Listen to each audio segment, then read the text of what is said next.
again, I'm Dr. Guy Yatros, and my partner Richard can say hello. We're both hello. Both dental sleep dentists have been doing this a long time. You ready? I'm ready. All right.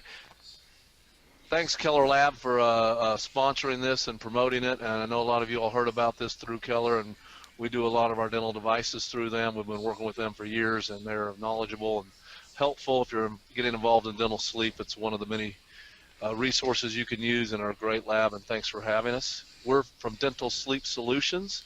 This is our mission statement. We're the most trusted, innovative, and customer service focused provider of solutions in dental sleep medicine. We are here to help you as well. So let's just get on with what we do. A little quick slide about what Dental Sleep Solutions does. And I'm going to let Rich talk as we get going into the presentation here. Yeah, everybody, we certainly hope that dental sleep medicine is on your radar.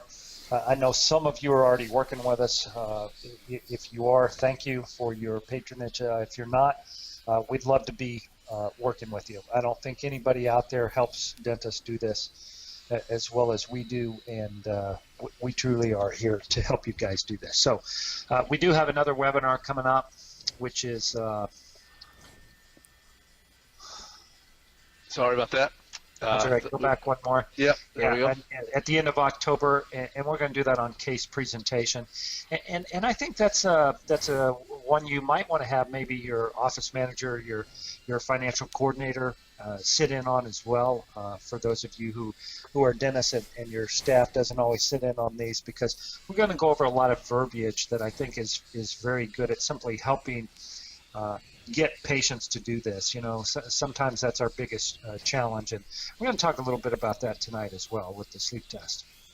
We also have some hands-on courses. We're always adding these, so you can check our website. We're starting to update those on the website here shortly, but one coming up this weekend, and then another one in the Chicago area towards the end of October.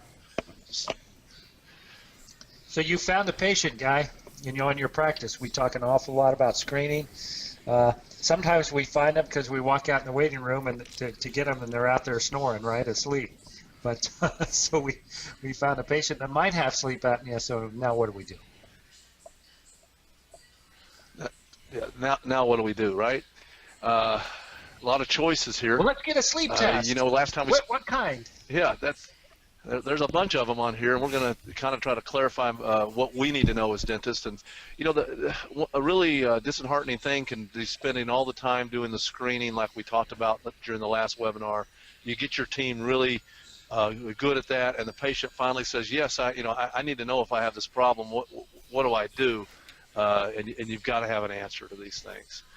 So Ms. Smith comes up. What are you going to say in this office, Rich? Well, you know, I might say, you know, to my staff, let's get her set up to do a PSG, you know, with the local sleep doc.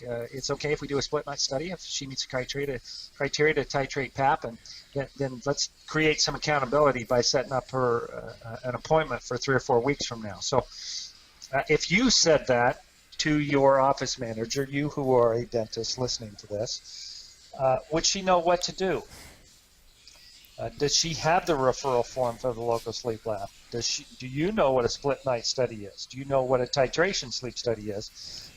The point is, you may not, this may be Greek to you right now, but we certainly, by the end of, I think 40 minutes from now, that this will make perfect sense to you, and that you will understand what it is that you need to get in place in order to order different types of tests and then understand what they are. So there's basically what we can divide these into 2 categories: the ones you do in the lab, you know, in the hospital or the sleep lab or wherever these facilities are, and then we have the ones that you can do at home. And to put that a little more definitively, if you're going to go to the lab, we typically call that a PSG. It stands for polysomnogram. And those are the in-lab attended tests. And then there's tests now that we can do at home, and those are HSTs, we call them, for home sleep test for short. And there's various ways of getting the home sleep test, which we will go into here in just a moment. But why do we need the test anyway, right? That's a good question. I mean, remember that patients plug into this in different places. if you're screening patients, you're going to walk in there and you're going to start talking about it, and hopefully you have our system and you're using it and you're doing that, and you say, we need to get you sleep tested. Well, I've already had a sleep test. Well, are you treating it? Yes, no, but again, the screening is to get these people interested in doing something and to identify these people. But we do sleep tests basically to establish some sort of baseline. How bad is your sleep apnea today? It's not always just to make a diagnosis, although we call baseline and diagnostic tests basically the same. But we saw a guy today, whose baseline sleep test was done 8 years ago. And he's been in a TAP device for 8 years, and we need to get a new baseline on this guy. He's gained 30 pounds. Do you think we're treating the same disease as we were 8 years ago? I doubt it. Right. We might want to know if it's working as well as it used to as well. If you did a test a month after you gave him the device, 8 years later, it may not be doing the trick anymore. So, absolutely.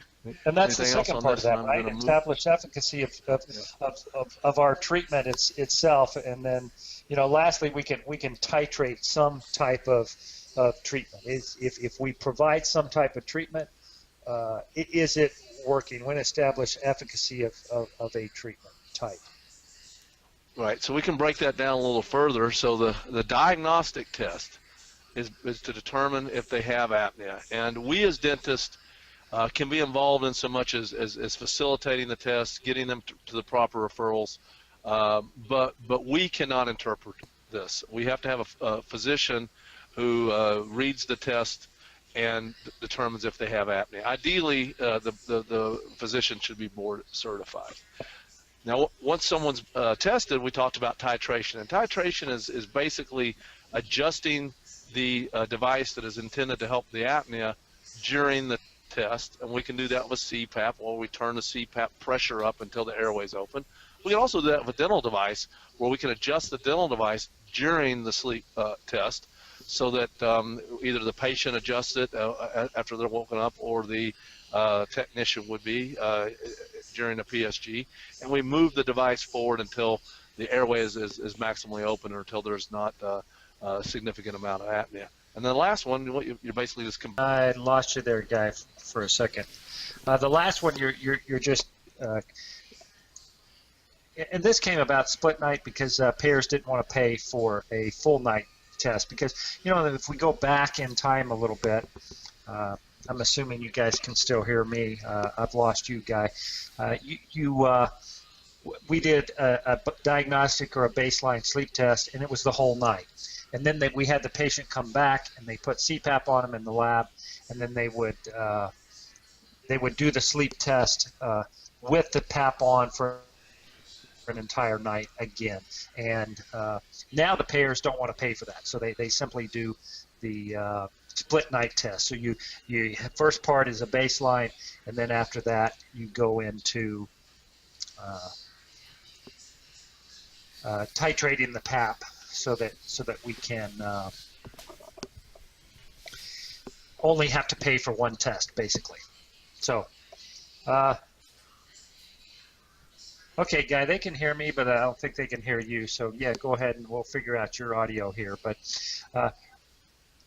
this is great. I get to talk. Usually, Guy's the one doing most of the talking, so sorry about that, Guy.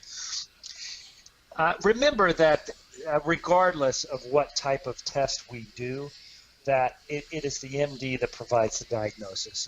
We as dentists do not make the diagnosis. We don't recommend that you do.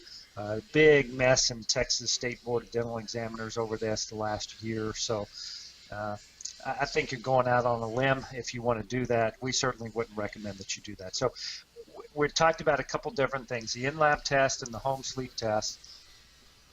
And we want to get the patient tested, and there are a couple of different types of tests. So I was just kind of reviewing the in-lab and the home sleep test. And remember that physicians make these diagnoses. So if we want to get a patient tested and we want to do it in a sleep lab, you you've got to figure out a way to do that, right, Guy? I mean, you don't walk in there and your staff says, hey, we need to get this guy sleep tested. You go, well, what do we do now? I mean, you got to have a way to do that, right? Yeah, and I think the whole take-home message of this whole webinar, other than try to have our technology working better, is that you've got to have a plan, and it's probably eventually going to involve PSGs. It's going to involve home sleep tests, and so if you're going to work with a local lab, then you need to establish that relationship and know what the referral process is all about. So coming up, we're going to talk about a little bit more of that in detail. Go back one real quick sure. there, though, Guy. But remember, with home sleep testings, we got a couple of different ways we can do this as well. We can buy one of these things. I had 17 of them when my office burned down a couple years ago, and only a few of them were being used that night, unfortunately, right? And the rest burned. But there are home sleep testing companies popping up, and when we show you some slides today, I think you're really going to have your eyes open for how we're in the middle of a big change here with what's going on. And a lot of the local sleep labs are buying home sleep testing equipment now because they can't get payers to pay for PSG. So there's a couple of different ways you can get home sleep testing. You want to talk about PSG? Is this the way you want to be tested, Rich? I love it, man. That's my preferred method, to go hook up all these wires and go to sleep lab. And we badmouth it a little bit because home sleep tests are more friendly to us as dentists, but they're certainly more friendly to us as patients too. You got to remember, this has been the standard. This is how this started 30 years ago, and a lot of this stuff came out of the sleep lab at Stanford, and we had to have a way to do this, and I'm very thankful that we do have that, and we can utilize that, but we're going to talk about how that's changing. But you're in a sleep lab. You've got all these wires hooked up, and it's an attendant. There's a tech there, and he's got video on you, and he's looking at all these different channels on the right there. You see them, and they're looking at all of these EEGs and EMGs, and all of these things that we monitor. But yeah, and there's a lot of channels that we can look at, and there's typically 16 or so that they may measure. I think the next slide shows them a little bit blown up there. One of the big differences in general are EEGs.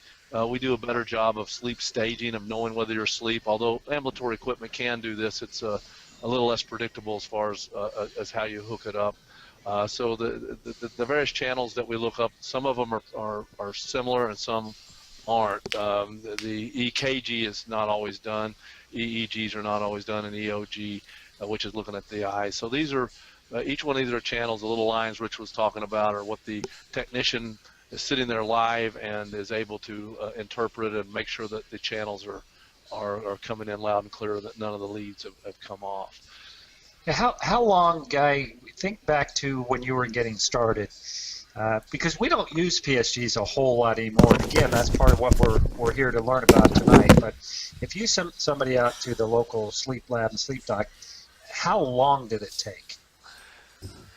Well, are you talking about how long did it take for the patient to agree to do that and to show up, or assuming that? Let's assume that they did want to do it. Right. Do it. They got to get an appointment, and I remember there were times where they couldn't get in for weeks when they started trying to get their schedule coordinated with the sleep lab, and then when they finally would get in, it would take a while to get the interpretation and so forth back. So it may take a month or more. I don't know that it's quite as big an issue now. I think the sleep labs aren't quite as busy as they once were, but sometimes it was a month or more. And I know in other parts of the country it was even longer than that. So it certainly took some time. How about you? Did it take longer than that back in the day? You might be in a pocket, where you only have one sleep lab, and that's your only option, and it may take months, to get in and do a consult and that. When you start having patients die, between the time you screen them and you tell them they should have a sleep test and get treated for it, you start to change your attitude about how you do that. And I have had that happen. So if we can't get a physician to get these people in sooner and get them sleep tested, then we absolutely pull out the home sleep testing card and we do that. So there are a couple of different ways to do that. Again, that's what we're here to learn about. But again, we don't want to beat up the PSG. There are some pros to it. You certainly collect more data. We have to remember that we're learning in a sleep study. We're not always looking for sleep apnea. There are other reasons that you do sleep tests, and you look at periodic limb movements, and we look at sleep staging. We certainly get more information from an in-lab PSG about a lot of these parameters. But of course, you're not in your own bed, right, Guy? No, you're not, and that's the big pro and con. Is are you going to sleep the same? Or is your airway going to react the same as if you're at home, which has to do with how well we sleep. So, there's not a perfect way of doing this. If we're trying to determine how someone's sleeping, it's literally impossible to hook something up to them and not affect the way they're sleeping. And so that's always the give and the take with this. Back in 2007 was when home sleep testing started getting reimbursed from medical insurance companies. We started seeing an influx of that and an acceptability of this from the American Academy of Sleep Medicine. And it's one of the big changes that's really made this easier for us as dentists, because the patients can get tested easier. And if you went through all the trouble to screen your patients, and a lot of them didn't go and get the sleep test because they wouldn't go spend the night in a lab for whatever reason, this is an obstacle that's gone away, plus cost and so forth. So it's been a big change, and it's trending, right? The amount of home sleep tests are starting to really dramatically go up. Actually, I think I'll show the next slide.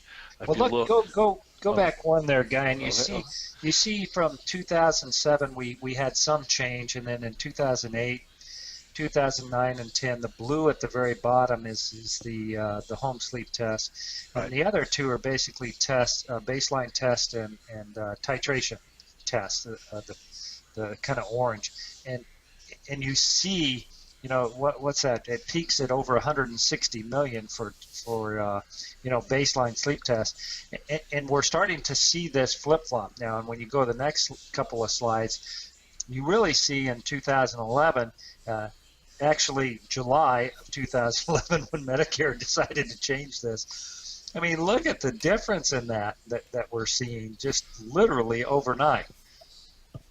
It is just amazing. And you were telling me today even that one of your patients,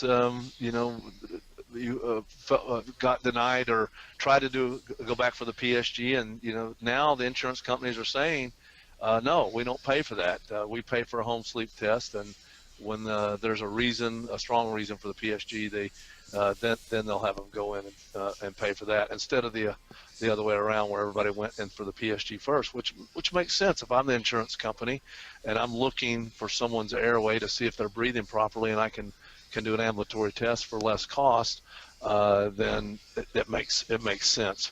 Understand there's a lot of other sleep disorders out there. Ambulatory testing is really just to look at the airway, but that's the majority of what we're looking for when we have sleep disorders. It's at least a large portion of them.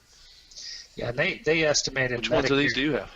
That Medicare saved $100 million last year just by doing that. I mean, so we got to remember, this is bigger than me and you and even all of us put together. But our government trying to save money, that's just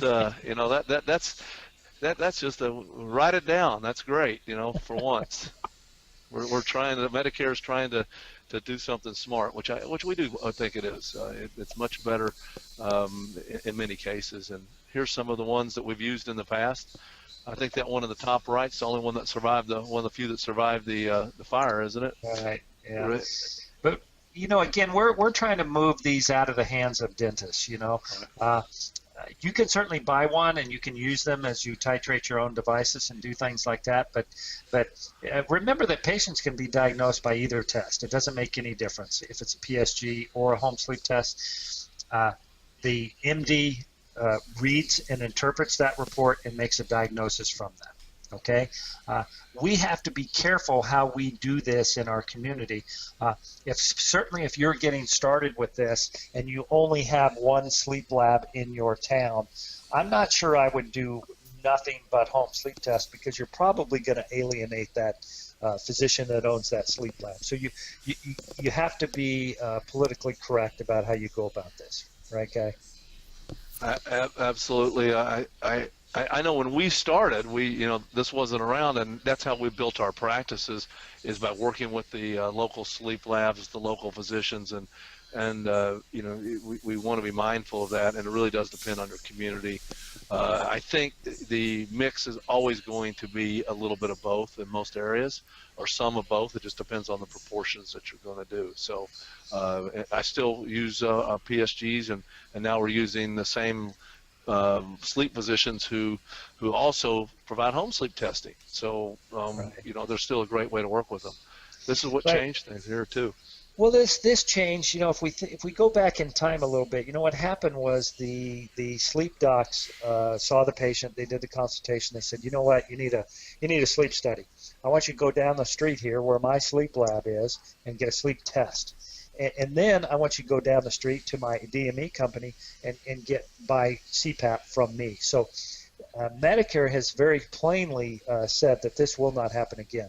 So they don't want that same thing to happen with dentists. They don't want a patient to come in and a dentist to do a home sleep test, even though a physician prescribes, makes the diagnosis, and then the dentist profits from the diagnostic side and the treatment side. That's what this law with Medicare is designed to prevent from happening. So Medicare patients, you cannot even hook up the sleep test. So if you have bought sleep tests and you own them, you cannot even hook that sleep test up for that patient. So you have to remember Medicare is a beast unto itself. But this is part of what's driving the market and how we do this. I don't think it's we shouldn't get hung up in the equipment so much on this. This slide just is showing that all the ambulatory tests that have been looked at show the relatively good results as far as how they compare to each other and to PSGs as far as the data being collected adequately. So it's really not about the piece of equipment. We'll have a slide at the end if you want some specific recommendations for companies or equipment. We're happy to have our team talk to you about that. We're trying to get across the concept here, and plus the fact that this it changes daily. Your home sleep test, we have a slide in a moment that shows the difference channels and so forth, and level 1, 2, 3 type recorders. Here's some of the channels that we might look at in an ambulatory test. We certainly need to measure the air. I think that's typically done through a thermistor or a nasal pressure cannula, which is two different ways of measuring that. If we want to detect whether they have central apnea or not, it's good to have some sort of a belt that determines if you're trying to breathe. Two belts are a little better than one as far as data goes and as far as collection, but it's a little harder to hook up and a little more uncomfortable. And that's what we're always weighing, is it gathering more information versus intruding into the sleep more. All the tests are going to register the pulse and the SpO2 or the oxygen saturation, because we have to have that to determine if the person's breathing.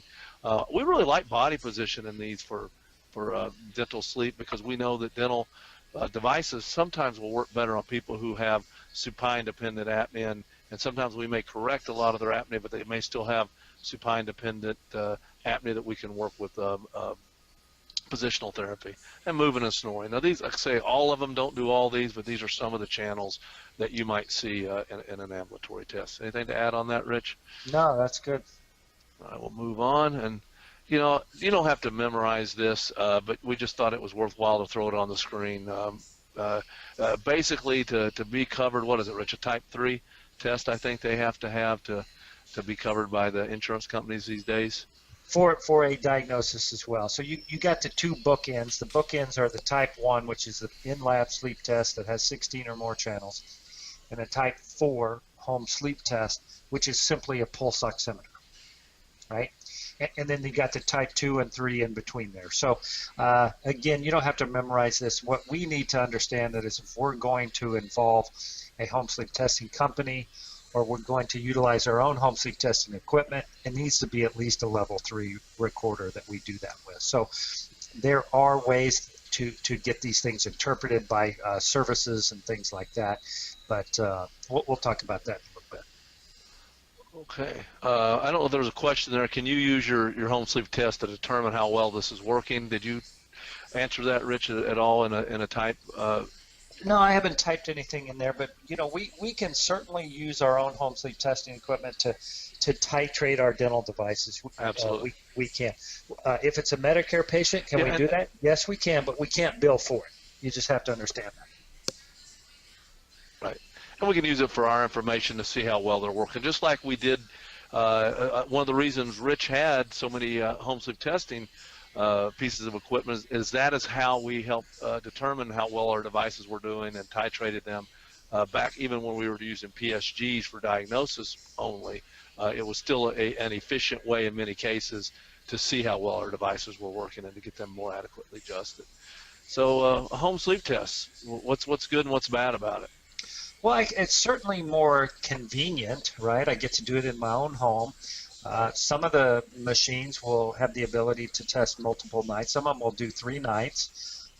It's probably a more normal night's sleep as opposed to having just a couple of things hooked up than being in a sleep lab in an uncomfortable, unfamiliar place where, the guy in the room next to me is snoring so loud, the pictures on the wall are shaking, that kind of thing. But again, and it does cost less. You heard me say that saved Medicare $100 million just last year alone, and a lot of the payers now are moving towards that. But the cons, of course, are what, Guy?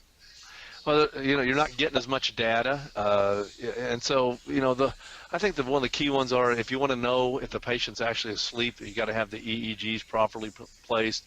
So we don't get as good a sleep staging typically with home sleep tests. We may not know if you're asleep if you don't do sleep staging, so you can water down the AHI because a person could lay there in bed all night with this thing hooked up and not sleep, and we wouldn't know that. Well, we may not know that, I should say. You can't control their body position. If we want to see where they are, if they're on their side with apnea, on their back.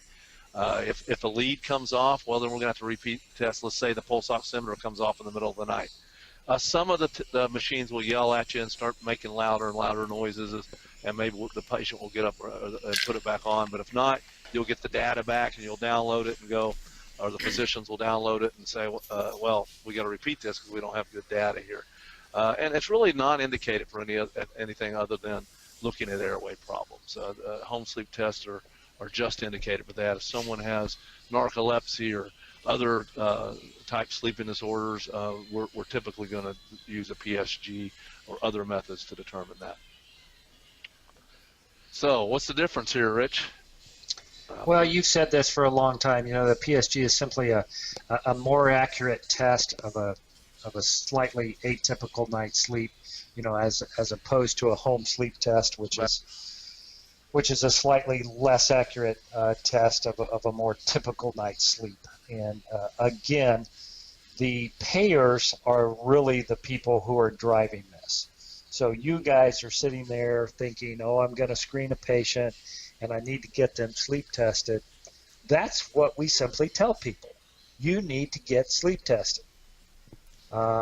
Let's get a hold of your medical insurance company and find out what type of test they will pay for. So, we kind of get hung up in the details as dentists. Imagine that, Guy.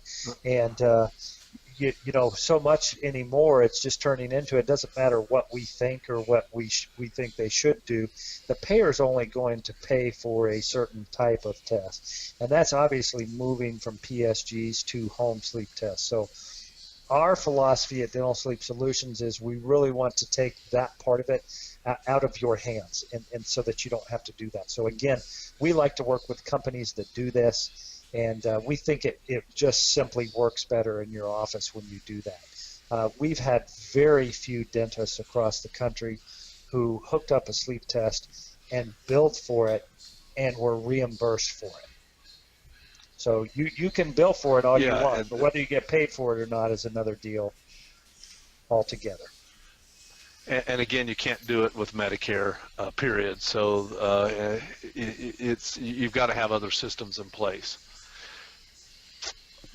So if we're But going to work with, the only way for years to get this done was to refer them to the local sleep doc and get a sleep PSG done, right?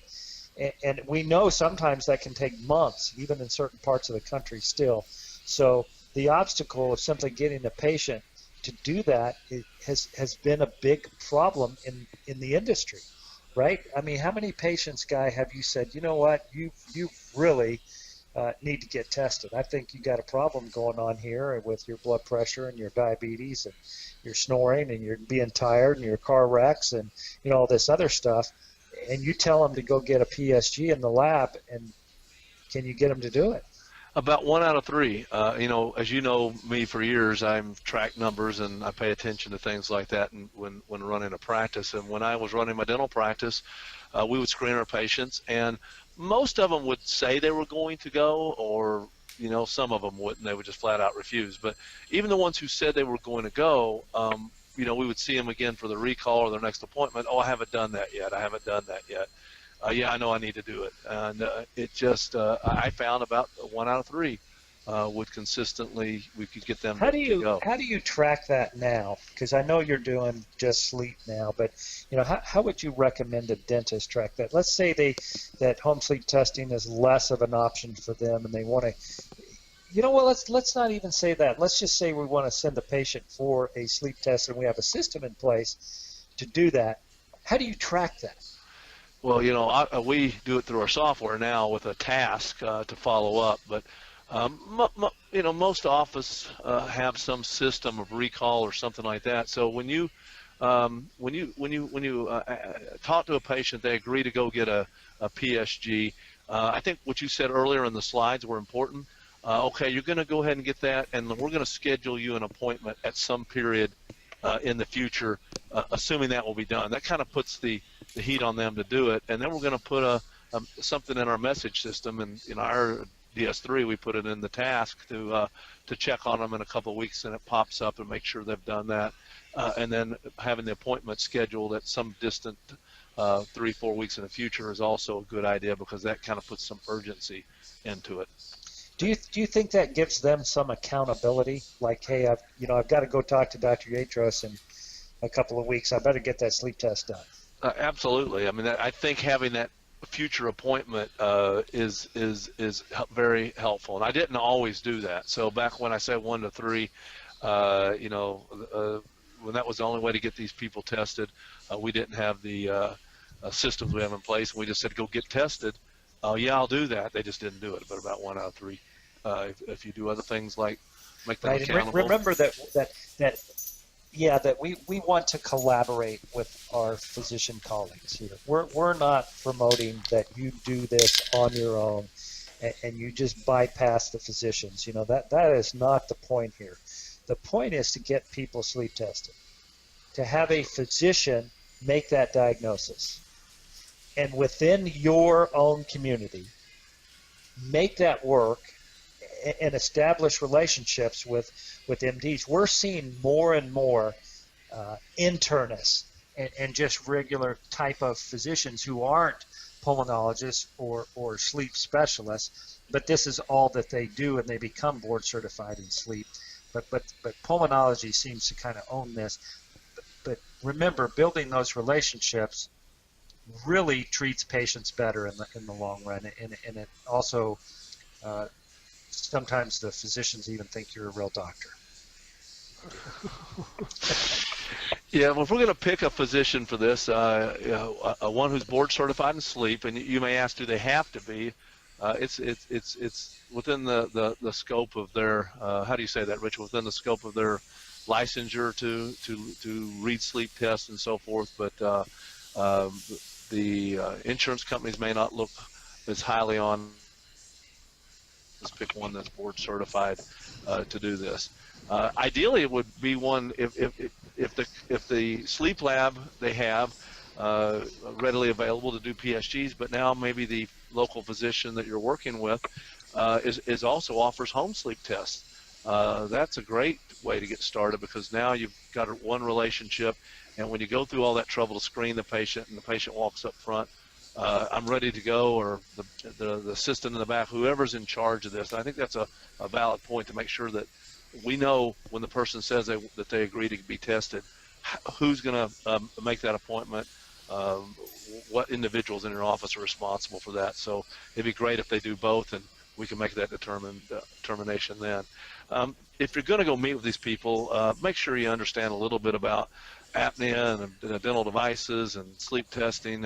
If you walk in there and the only thing you've ever been exposed to is one of our webinars with 1 hour of education or something, that's probably not the best time to go. You need to be a little bit educated first. And hopefully you'll find an MD who understands dental sleep. Some MDs get very excited when they realize someone in their community is doing this and is interested in it. I mean, literally, they welcome you with open arms. Not all of them, but some of them absolutely do. And then go ahead and maybe schedule a meeting with them to make sure that you understand the referral process if they're open to that. Anything else you want to add on that? No, that's good. Just do a little bit of homework, make sure that you're doing that. So you make a relationship with a local sleep lab, local sleep doc. You make that introduction. We like to say, hey, I'm new to dental sleep medicine. I'm taking a few courses. I'm learning how to do this. I'm screening my patients now, and a lot of them need to get sleep tested. Is that something you can do for me? And their eyes perk up, right? And they say, oh, absolutely we can. Here's my referral form. This is how we do that. So that's a great way to start that relationship. But, otherwise, I think everything you said there is good. Right. The only other thing I'll add on this slide is you might want to bring a copy of the ASM practice parameters, or at least discuss it with them. If you're going to be referring patients to the lab, focus on them, ask about the referral, let them know you're wanting to send patients for testing.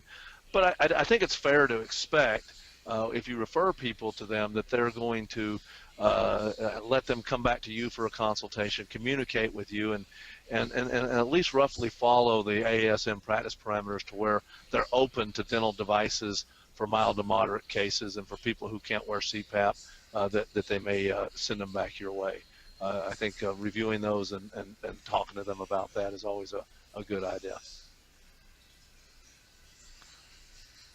Okay. You can certainly utilize your own home sleep test. If you guys have gone out and bought a couple of these, don't throw them away. I mean, we like to take this out of the hands of dentists that are just getting involved.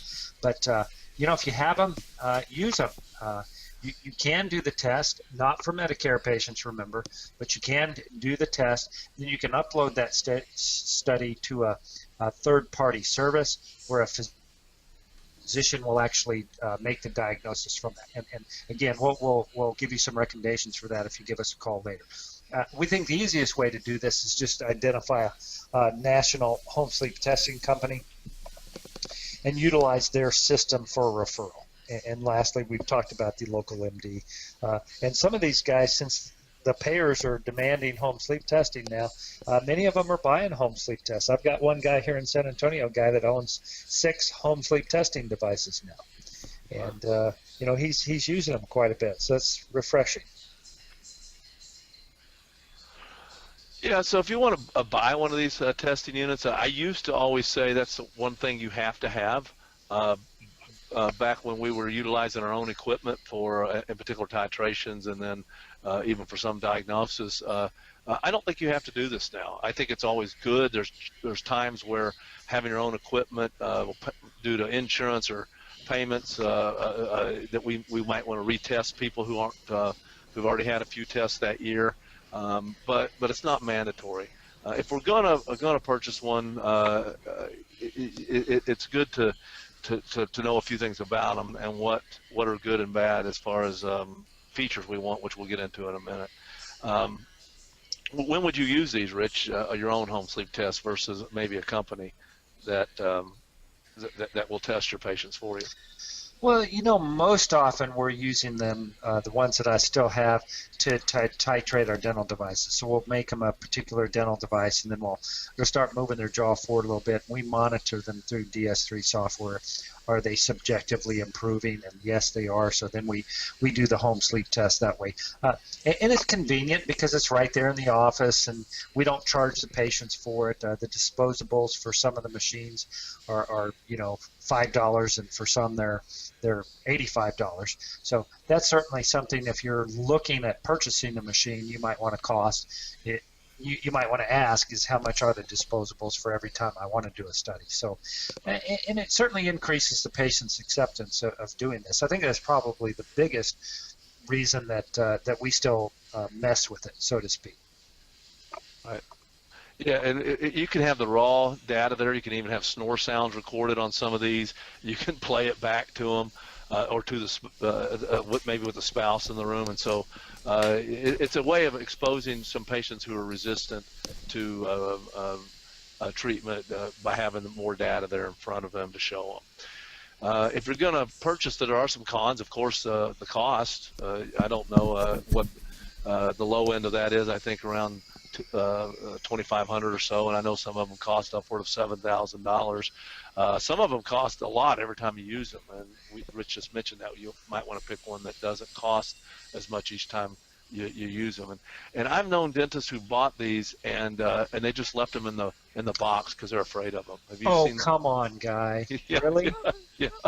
I mean, Coffee stained on them?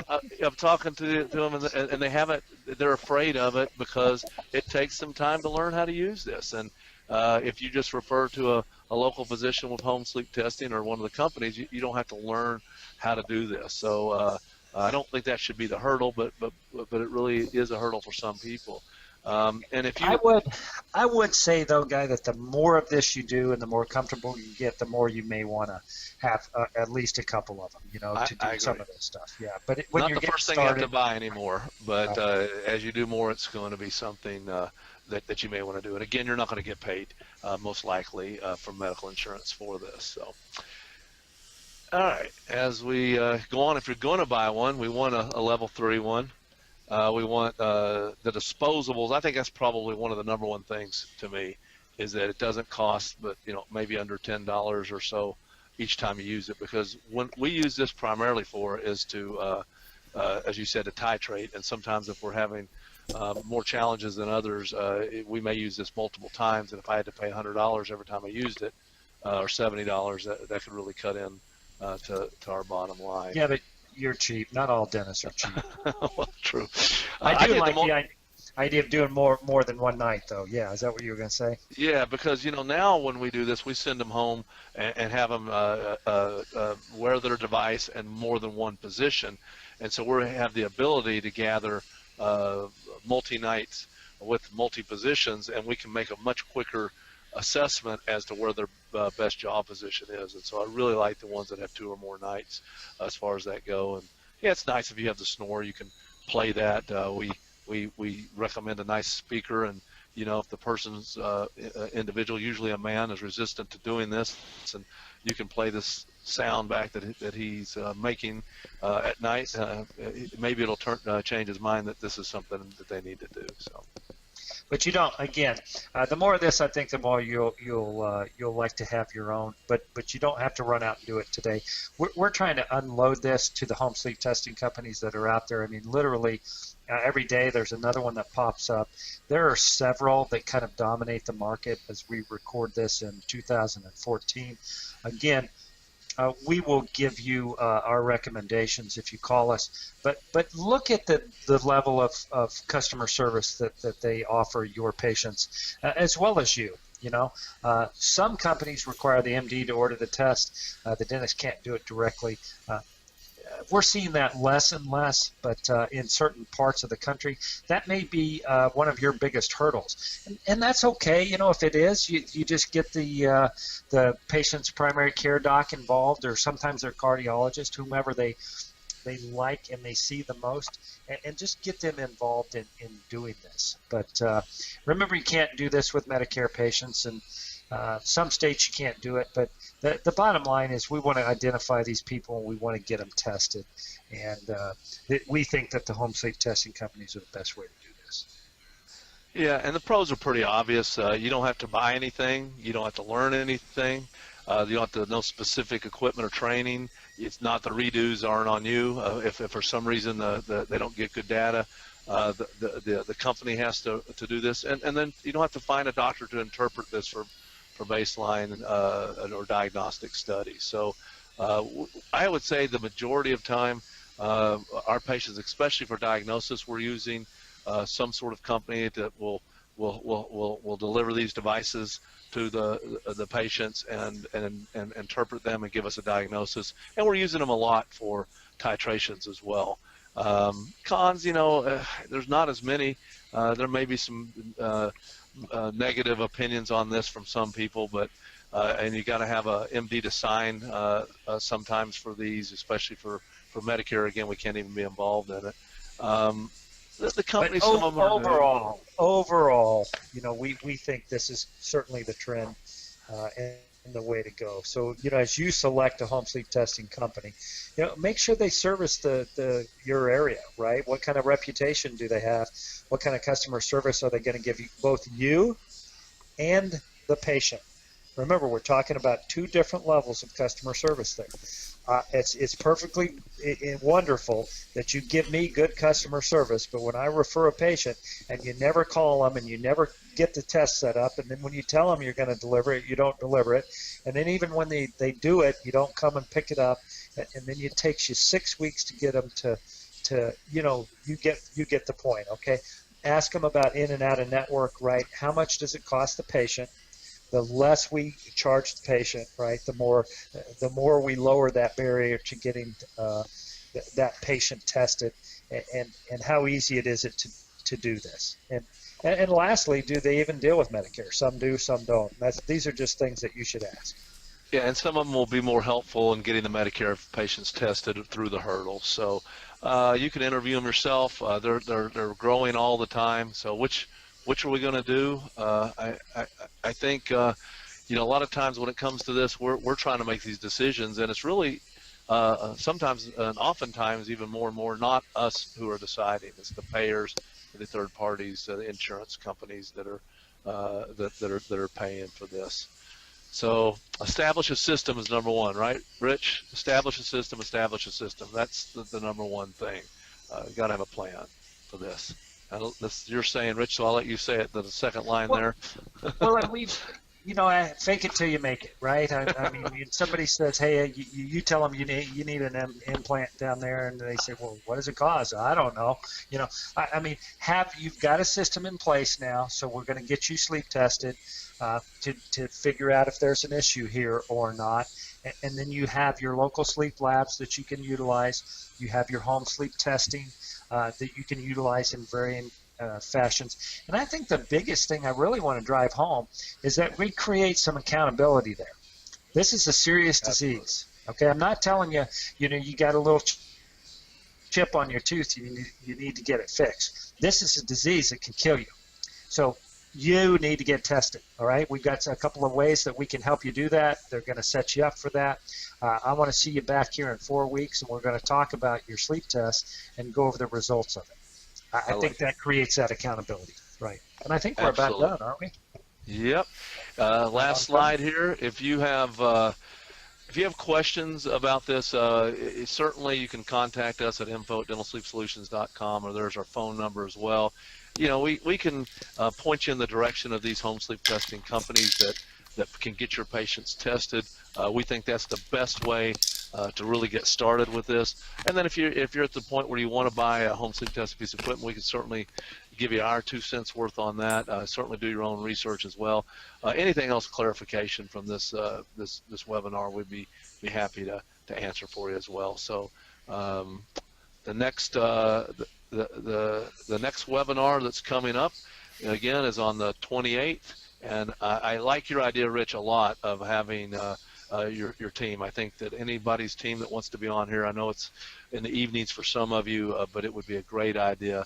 We're doing it from the first phone call to taking impressions, same time, same day of the week on Tuesday night. We have these courses you can come to. We're adding a few more shortly, but these are the ones coming up immediately. Certainly, we get really good reviews for that as well. You want to thank Keller Lab for putting this on again and sponsoring these webinars and getting the people to attend. So yeah, and if you're in the neighborhood, you know, I was so impressed, Guy. I think, you know, one of the times that one of the first few times I was there was to take a tour of the lab. Man, I was just impressed with, you know, the way they ran things and did things. And if you're, you know, you're in the neighborhood, certainly do that. I know they got some baseball teams close by, and football teams doing well as well, right? So, you know, take a tour of the lab if you get a chance. And we're very thankful for what they help us get in front of dimmers. All right, well, let's see if we have any. I think did we answer all the questions that typed in there? Let me look at the attendees. If you have, I think we did. One was about a letter of medical necessity. You know what we typically do with letter of medical necessities is we get every single physician caregiver that the patient has, and we put those into the DS3 system, and then we ask the patient, are you interested in your insurance helping pay for this? And so far, we're batting 1,000. Every single patient has said yes, right? and you know, well, then this is what we need. We need this letter of medical necessity. That's why we need your physicians in there. I'm going to go ahead through the DS3 system. You can send that out to all of them immediately through a digital fax, and then whichever one comes back first, that's the one we use. But we ask the patient to call their physician and ask them to sign it. You know, that's how we deal with it. Great. I think that answered that question. If anybody else has any more, raise your hand. I'm looking at that. I don't see any hands raised. Is there any other questions there, Rich, that we didn't answer? I don't know. That chicken's smelling real good to me. Okay. I think we got to all of them, it looks like. I hope this was beneficial. We hope that you can join us for the next webinar, and I apologize for the temporary audio problems, but Rich, I actually enjoyed that, Guy. I got to talk a little bit. No, I was kidding. That's perfect. So thank you all. Have a good